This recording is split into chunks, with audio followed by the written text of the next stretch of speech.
kung fu horror werewolf steampunk French historical spy drama, a genre with really only one entry, 2001's Brotherhood of the Wolf. The movie is moody, violent, stylish, absurd, and a lot of fun. It turns 18th century France into something I'd call pre-apocalyptic, in the vein of Warriors or Mad Max or Dead End Drive-In, where society is just hanging on to sanity by a thread. Of course, here the coming apocalypse is the French Revolution, which bookends the film as a gentle marquis is attempting to complete his memoirs as angry commoners pound on his doors. He dismisses his servants to safety and scribbles out the most important chapter of his life, the marquis' struggle against the famous Bête du Gévaudan, alongside a royal naturalist and his sworn brother, the Iroquois warrior Manny. The movie starts out like a werewolf horror film. Peasants are being stalked by an unseen beast, tossed mercilessly around and chewed up but not eaten. Even more bizarre, the beast seems to only be targeting peasants, and at one point catches and spares a noblewoman. Locals think it's some sort of a wolf, but it's been hunting humans for kill and not for food, which is distinctly unwolf-like, according to Sir Gregoire de Fronsac, who has been sent by Louis XV to investigate. Fronsac arrives in a bifurcated landscape, where peasants are living in fear of each other just as much as they are of the beast.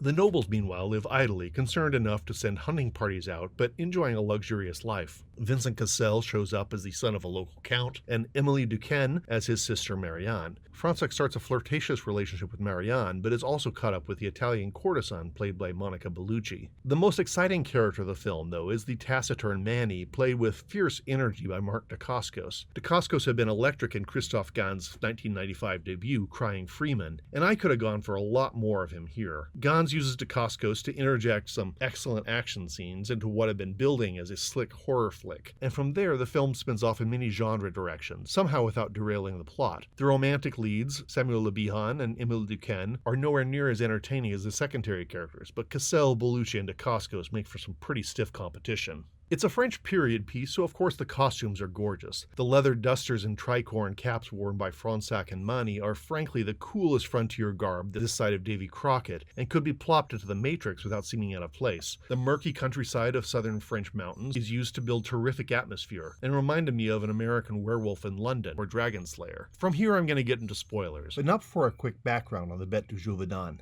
the kernel of historical fact that inspired this tall tale of a movie. For about 3 years, a monstrous animal the size of a cow but as fast as a lion attacked around 210 people, killing possibly 113 of them. The facts are fuzzy and contradict each other. Locals, nobility, and even the king deployed hunting parties to kill or capture La Bête du Gévaudan, and many times the beast was claimed as dead. What it was and why it would be tearing out the throats and not eat its prey remains a mystery. In the film, it appears as some sort of a giant predator that's a little bit werewolf, a little bit steampunk. Okay, so on to the spoilers. Brotherhood of the Wolf's Bête du Gévaudan turns out to be something, probably a lion, trained to kill on demand by the twisted Vincent Cassel and his clan of peasant goons. They keep it in an underground lair, from which it is sent out on missions that are meant to demonstrate the inability of the upper classes to protect the people. The Italian madam turns out to be a spy sent by the Pope to unravel what's going on, and to make it all weirder, Cassel's character, who was maimed on a hunting trip years before, turns out to have a grotesquely beefy right arm that he hides behind his back at all times. Seeing him kick Fronsac's butt in armed combat strains credulity, but by the time the conclusion comes, you've either bought into all this or you've checked out. Me, I was all in.